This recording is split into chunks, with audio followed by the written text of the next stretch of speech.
Okay, Masechet Eruvin Daf Ayin. We're in the middle of analyzing this Mishnah, which says that if people have people in the courtyard and one of them forgets and then make an Eruv, then no one can go in or out of his house, and so on. Now, but they can relinquish he can relinquish their right to them, and they can relinquish their right to him. So that's if it's one person. If it's two people, however, that forgot to make the eruv, then it's more problematic because two people can each relinquish their right to the majority, but the majority cannot relinquish their rights to two people because you're still going to have two people there and they prohibit each other. So if everybody made an eruv except for two people, then you can only go one way, that those two people can relinquish to everyone else, and that way everybody else can use the courtyard. But those two people cannot carry out of their house because echad noten l'shut, one person can give and take, in other words, relinquish property and take property that other people relinquish, but two can give, they can relinquish, ve'en notlin, but they cannot take.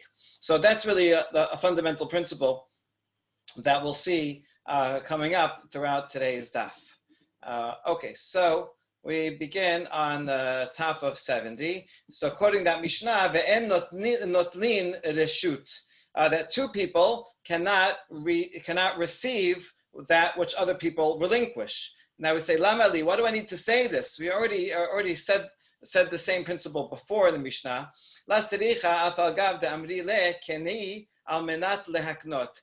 Even, this is to teach us an extra law, that even if, we're dealing with, we actually have some pictures here. Okay, here, this picture here, right? So you have 6 people here.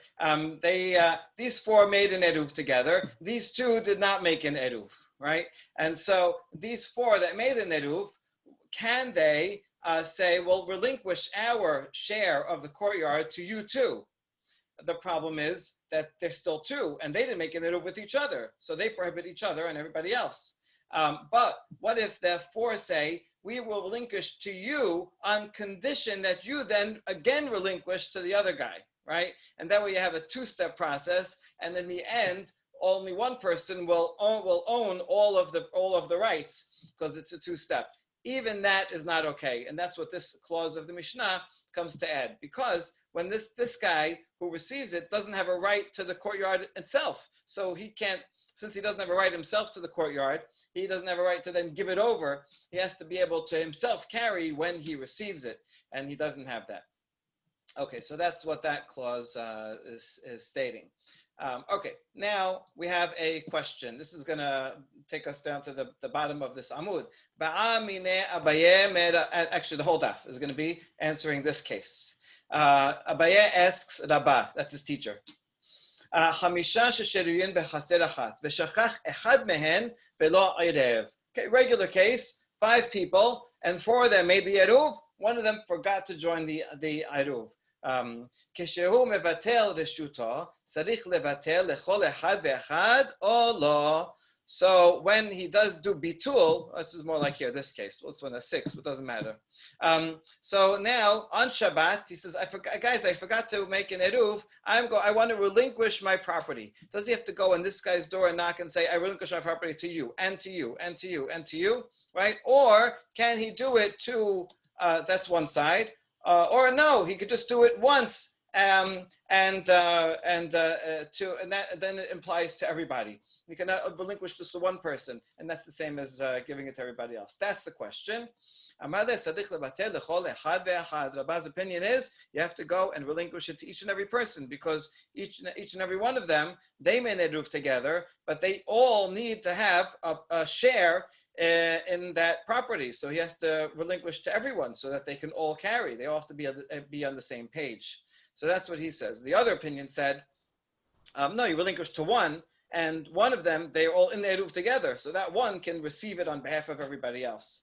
Okay, so Rabba's opinion is more mahmir, he has to go to each and every person. Let's see. Can I ask you a question? But yes. When we make a community eruv, we don't go and ask every single person. That's correct. So that's because that's a law of eruv. When you're making an eruv from before Shabbat, right, then that means everyone is contributing some bread to or matzah. And then you don't have to go to each and every person because we do it on behalf of everybody. So what happens is, if I'm there, Rabbi Barry will give me the box of matzah and say, you receive it on behalf of everyone. I'm a messenger. I don't even have to get their agreement because I'm doing something good for them. It's they're benefiting from it. And so therefore I can receive it. And everybody has a little share in those 2 boxes of matzah that are currently in the office. Here, this is talking about on Shabbat itself, if one of them has to relinquish his right to the courtyard. That's a lower level. It's not as good. It doesn't work as well. See, when you do an eruv, everybody can carry in all of the common area and into each other's houses.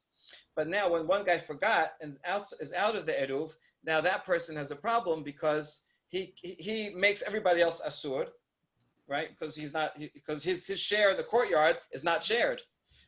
So he relinquishes his property. Fine, then it's good for everybody else except for him, because he now doesn't own his courtyard. He cannot carry out into his courtyard. But for that's what we're talking about, that he has to go to each and every person and say, I relinquish my right to each and every one of you.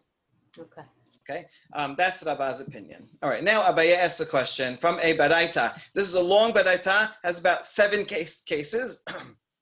It's the basic principle that comes up again, but each of the cases is a little bit different.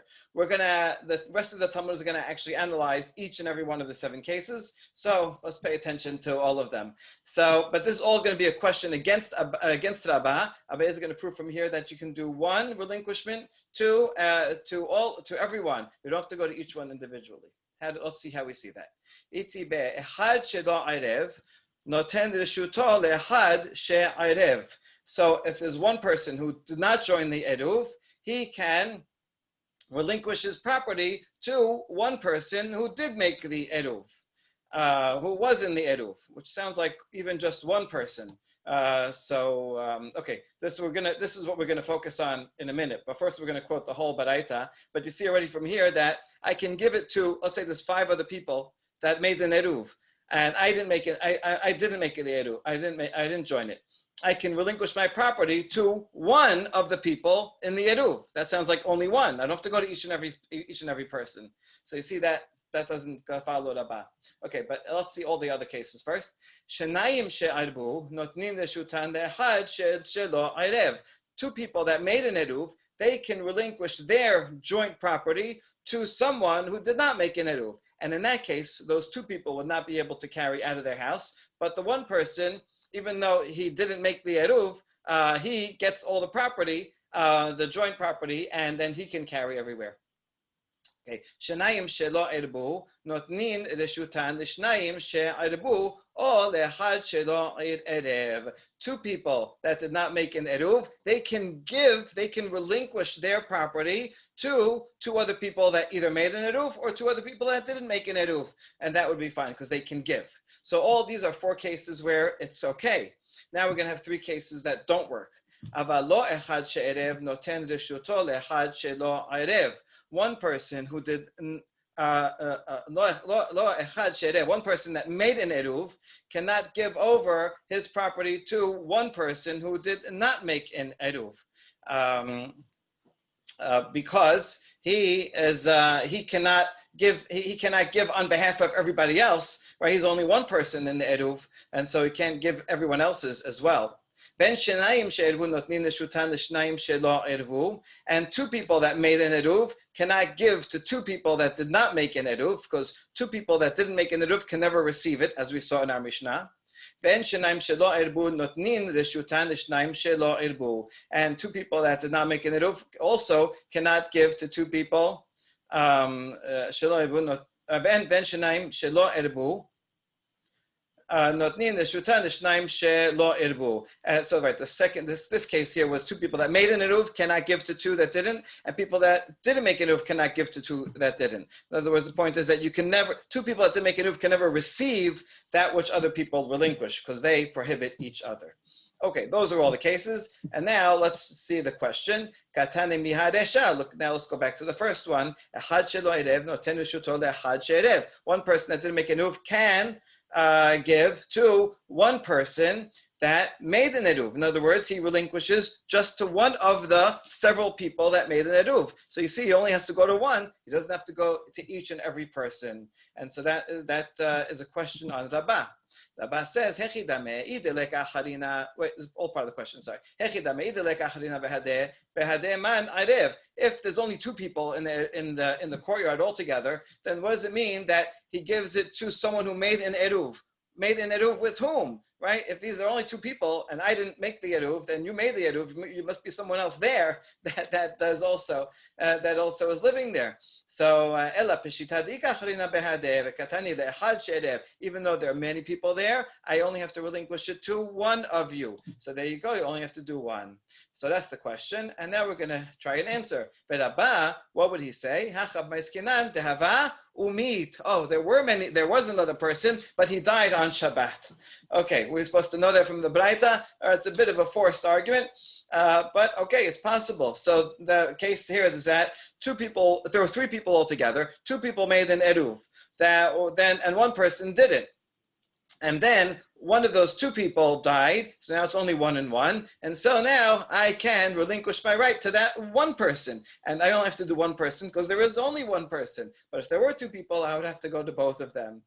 All right, let's see if this works. Hold on. If you're saying the case is there was someone there and he died, then you have to apply that consistently. Now look at the case at the end, in the second half. אבל אין אחד שערב נותן רשותו לאחד שלא ערב.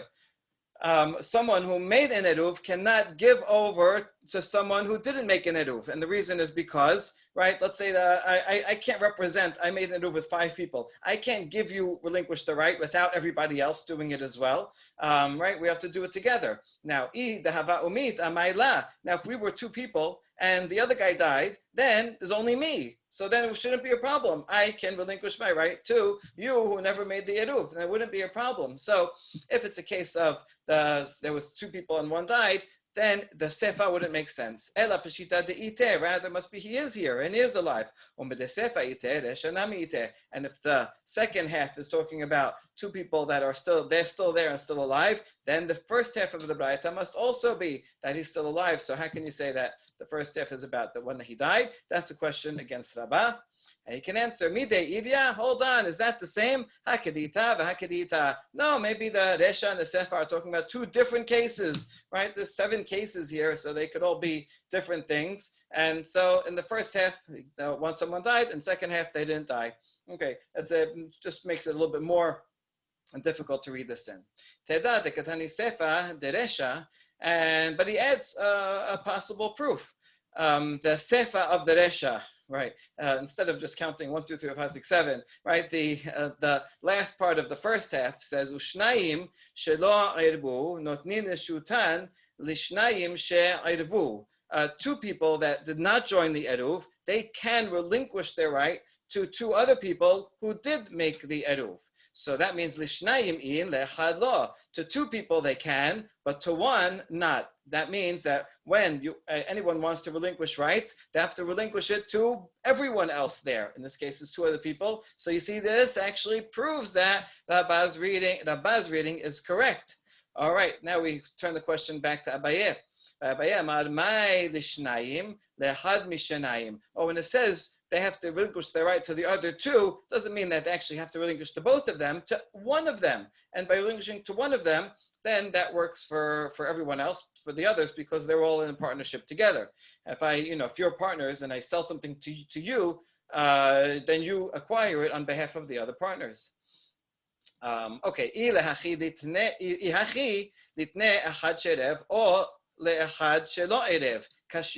Wait, but he says you're adding words in. Rabbi would say to Abaye, it should say to one of the 2 people, he can relinquish it, not to both. So in fact, this is a question on difficulty with Abaye's statement.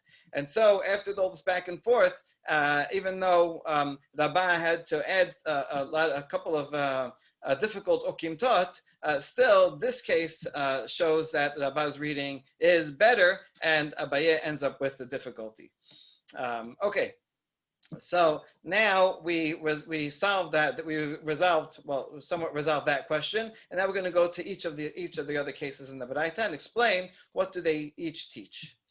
Echad shelo arev noten reshuto leechad she'arev.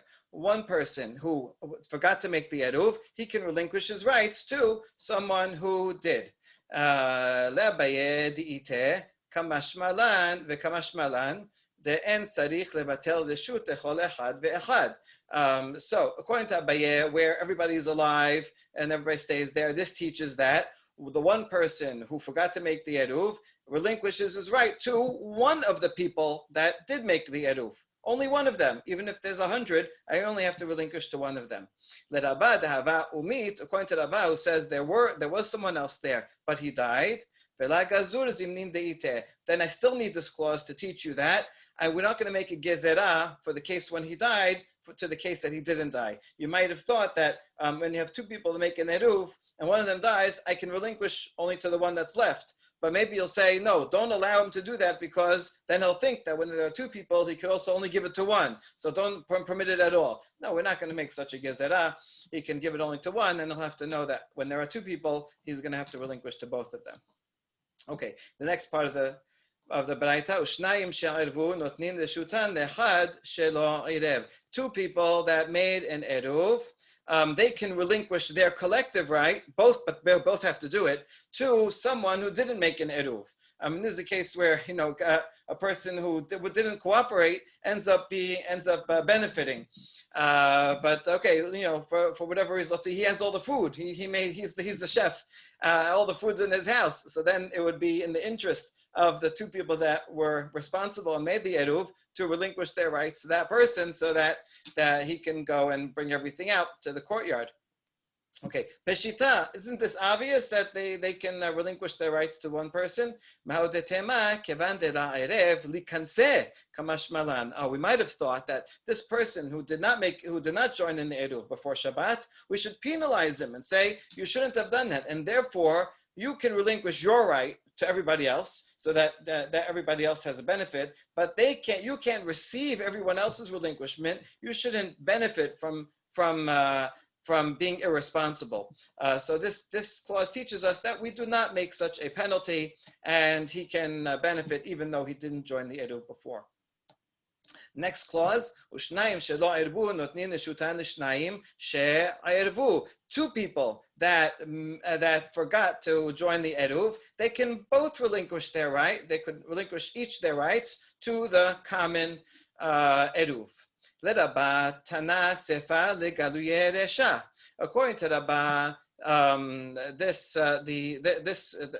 the later clause is there to teach you about the earlier clause. In other words, because he's the one that says you have to go and relinquish to each and every person, and so wants to tell you that there are many people. There are two people here.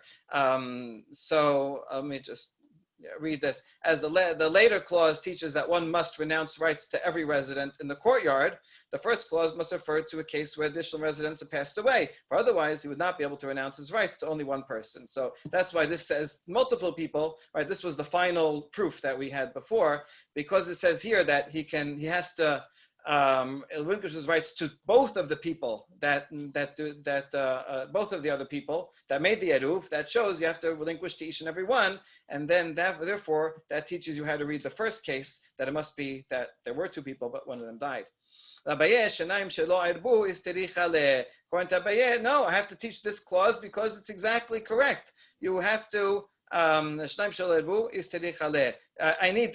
I need this only for the case in the second half of the Baraita, which is the opposite, where you cannot do it, right? Two people that didn't make an eruv, they can give, but they cannot receive. And so this is a parallel to that. I might have thought to make a gezerah. Two people cannot receive from everyone else. So I might have thought if they can't receive, we should not allow them to give, to relinquish their right, because you might think it goes both ways. And therefore, this clause teaches us that we do not make a gezerah. Two people can give, even though they cannot receive. Okay, all echad shelo erev.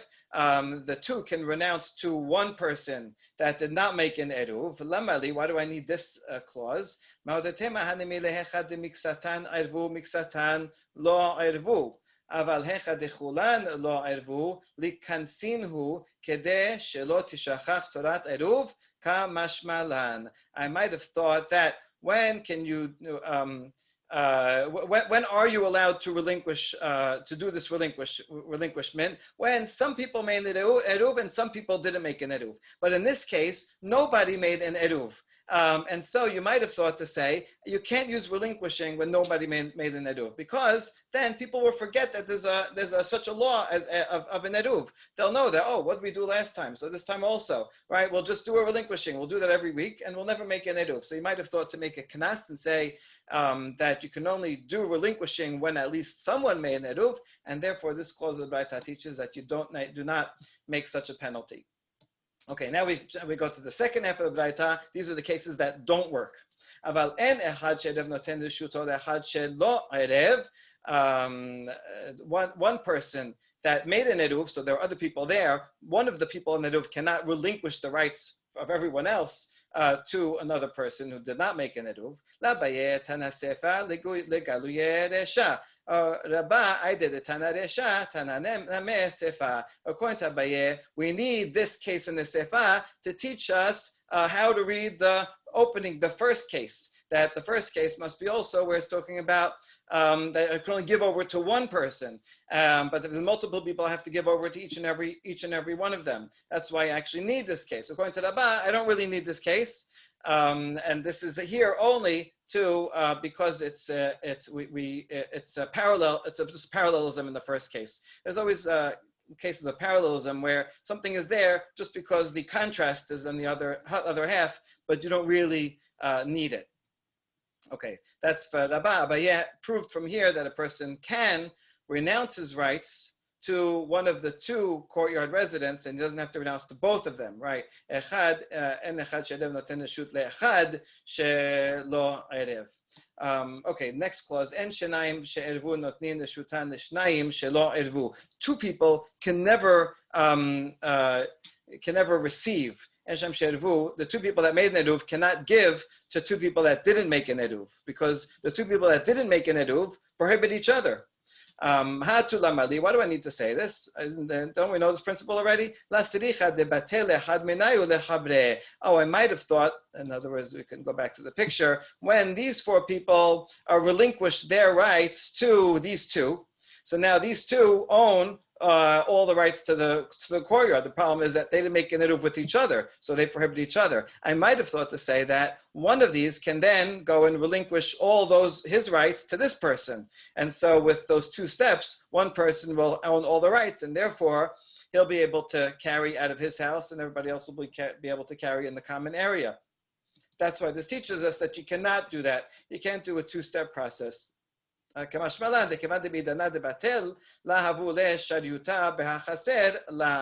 at the time that one of those two people relinquishes their rights, he doesn't have himself the right to carry, right? Because they prohibit each other. So you can only relinquish if you actually have a right, a possibility of being there and of carrying there, and he doesn't have that in this case. And finally, the last clause of the Mishnah, this one's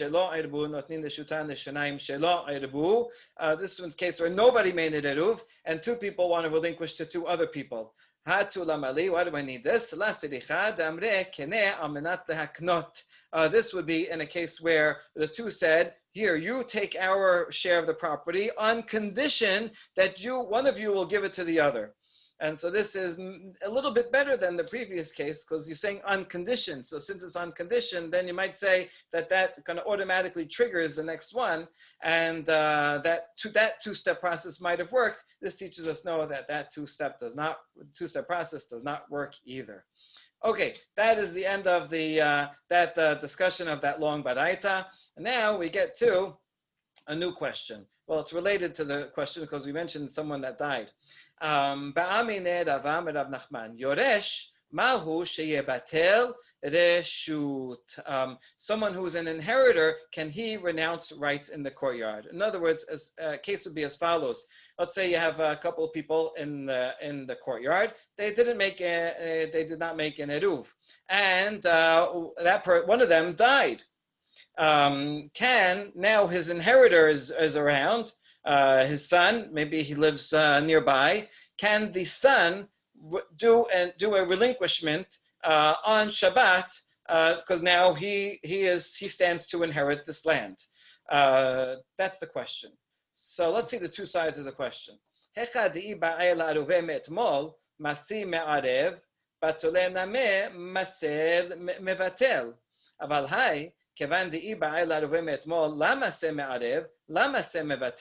So one side of it, the negative side, the stringent side would say, in general, someone who can do relinquishment has to have been able to do an eruv. In other words, only if you had the possibility of doing an eruv before Shabbat started, then you can, and you forgot, then you can do bitul.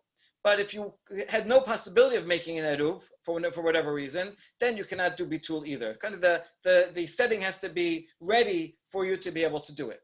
So in this case, the father, the person that owned it, he could have done eruv and shared some bread before Shabbat started. He forgot, so on Shabbat he can do bitul. But the son, let's assume it's the son who's inheriting, the son could not have done eruv before because he didn't own the land, so he could not possibly have done eruv, and therefore on Shabbat, even though now he owns the land on Shabbat, he cannot do the relinquishment. That's one side of the dilemma. Or dilma yoresh kad'eh da'abuhu, or do you say the son is like the father's foot? In other words, he's an extension of him. He stands in place of the father, and so the father could have done eruv before Shabbat, and the son now is the same as the father. He's a stand-in. He's an agent for the father. It's as if he's there. The act of inheriting just puts him right there, and he takes his place. That's the two sides of the dilemma. I'm thinking, is the son an onen yet? And does that factor in? Oh, okay, great. So that's a good point. He would be an onen. So therefore, what he's not chayav in mitzvot aseh, but he still can't carry, right? That's a lo taseh, so he'd still be prohibited from carrying, and therefore, if he wanted to carry or allow other people to carry, he would still need to do something. So that's a good point. And also, it doesn't have to be his son. I mean, it could be, whatever the case is. Okay, Amale ani omer mevatel. So Rav Nachman's answer is, I think, yes, the son can be a stand-in to his father, and he can do it. However, there's another opinion. The school of Shemuel says, no, he cannot do bitul. He's like the first reasoning we said before. All right. Now we have a question from a Baraita against Rav Nachman. Rav Nachman says you can do bitul. Here's the Baraita. Zeh kilal, general rule. Whenever you say this is a general rule, we always have to wonder, why are you saying this is a general rule? What's so important about it? Right? It sounds like we're going to learn something extra from it. Kol shemutar lemiksat Shabbat, hutar lechol haShabbat. V'chol shene'esar lemiksat Shabbat, ne'esar lechol haShabbat. Chutz memevatel reshut. So anytime something is permitted to carry on part of Shabbat, then you're allowed to continue and carry the whole Shabbat. But if something is prohibited on part of Shabbat, then it's prohibited on all of Shabbat. Okay, this sounds like a paradox because, right, these two would contradict each other because they're both talking about a case where you're allowed on part of it and not allowed on part of it. This reminds me of a case one time I parked on Avenue J, and there were no meters. It was like they repaved the sidewalk. And then during the day, they installed meters and gave me a ticket. So that's no fair, right? If you are allowed to park there for part of the day, then it should be allowed that whole day. Okay, so that's what we're talking about. Some of the circumstance changes on Shabbat itself. So then, what do we consider? The whole Shabbat should be one status. The exception to this is relinquishing property. because in that case, when on half of Shabbat, let's say, I didn't do an eruv the whole night, I can't carry. In the middle of the day during lunchtime, we want to bring out the lunch. Okay, I relinquish my property and then I'm allowed. So that's one mechanism of changing the status on Shabbat itself. That's prohibited the first half of Shabbat, but is permitted the second half of Shabbat.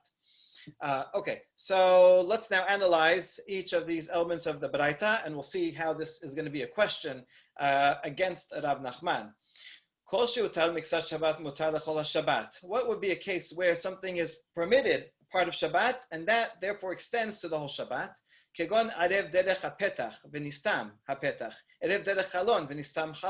For example, if we have two properties, and I have a courtyard, you have a courtyard, and we have a wall in the middle, but the wall has an opening, either it has a doorway or a window. And so therefore, since there's an opening between us, we need to and can make an eruv. Good, so we make an eruv. Now, all of a sudden on Shabbat, that window closes up. Something falls, right? The bricks fall, and now it's all closed up. There's no opening between us anymore. So you might think that, now it's two separations, and the eruv doesn't work anymore. So therefore, this teaches that because when Shabbat started, that opening was there, and the eruv was in effect, even if it gets closed up, it's still okay, where it gets grandfathered in. Now we add that this is an important principle. What does that add to what we just said? This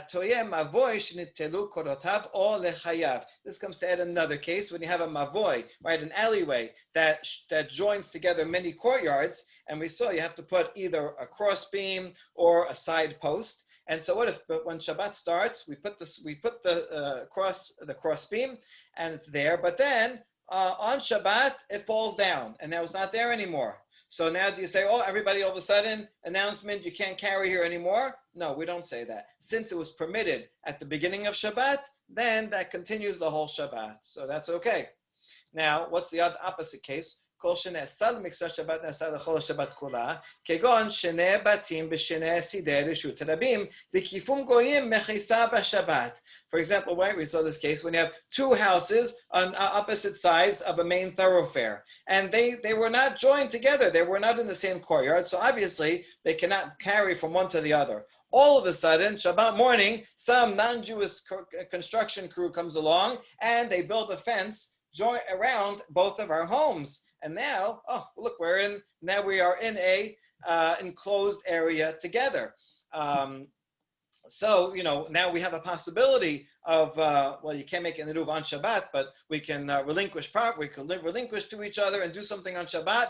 So this comes to teach, no. Since when Shabbat started, you were not in an enclosed area. So even though now you are in an enclosed area together, you remain prohibited for the whole Shabbat, and you can't do it. Okay, so that's that case. And we said this is an important principle. What is that adding to it?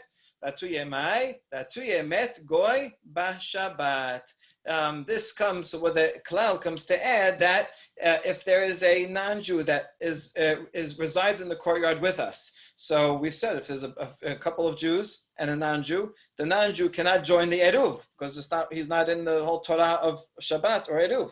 But what if he dies on Shabbat?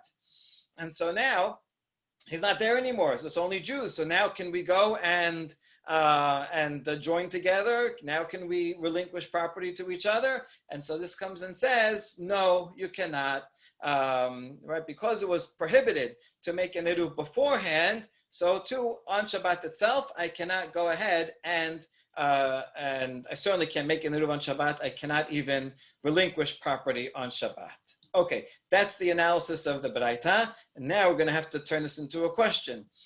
The